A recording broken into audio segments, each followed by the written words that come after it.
This jock sniffer, Bruce Mitchell, from PWTorch. It's some sports magazine and podcast. He's also a school teacher. He admits that there's a policy against self-defense, that if the kids defend themselves or stand up to bullies, they'll be in trouble and they'll be punished. Then he goes on to admit to undermining what the parents teach the children by saying, we don't care what your parents teach you about self-defense. You're going to be punished if you do it. And then he wants, this is what they teach the kids, this is what he tells us, they want the kids to walk around with their hands up in the air if they're being bullied. And he gives them code words and body language. So don't stand up for yourself. We're going to give you nonverbal communication, body language, and putting your hand up in the air. I mean, this guy's just totally nuts. And I had this conversation so many times in my life. Your parents may tell you, stand up for yourself, and if someone hits you, hit them back. And I understand that, and they're trying to protect you, and they're trying to get you to grow up to be self-reliant, and I understand that. But in my classroom and in this school, if you hit somebody, whether you hit them back or you hit them first, you get the same consequence.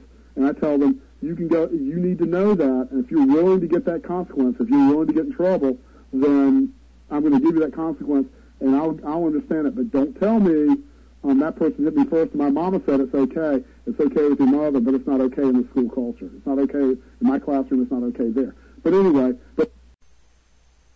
that you can, and that you say, we give them code words to say. We give them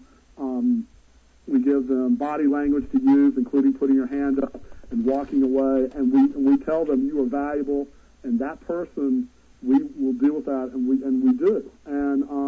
And that we also train them when you see, and I'm very much about this, when you see a younger student being bullied, you don't just go on with it. You know that's wrong. You seek first to understand that child, that little kid, and how they're feeling, and this guy's ridiculous.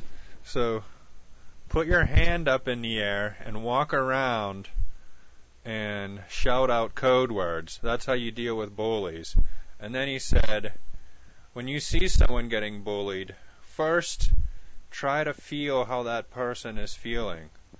So understand the victim, but whatever you do, don't stand up to the bully or you'll be punished.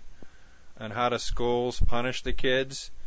They isolate them. They put them in detention away from the other kids, or they make them stay after school.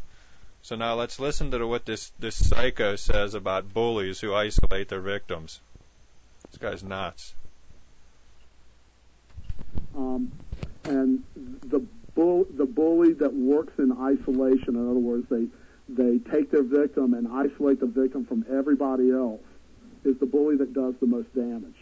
And so what we teach students is you have friends, you have adults who care about you, you have family members that are here, and we stand up for you, and you don't do this alone. And when a bully comes to you, you go find the people in the institution, in other words, the teacher, in other words, the custodian, the people in the office, the social worker, the guidance counselor. You talk to your parents. Your parents call us, and we come in. Just don't defend yourself. Put your hand up in the air, shout out some code words, walk away, and go snitch. But whatever you do, don't use self-defense, or else you'll be punished. What a psycho. I guess it's just every government employee that thinks this way. And I mean, that's just the mentality, and this is what they do in the schools. This is how they teach. This is what it is, conformity, obey. Don't practice self-defense. I mean, that's what they teach. That's what school's all about. Sit in your chair 8 hours a day. They want benign indifference. They want us drone. We could be pets. We could be food. But all we really are is livestock.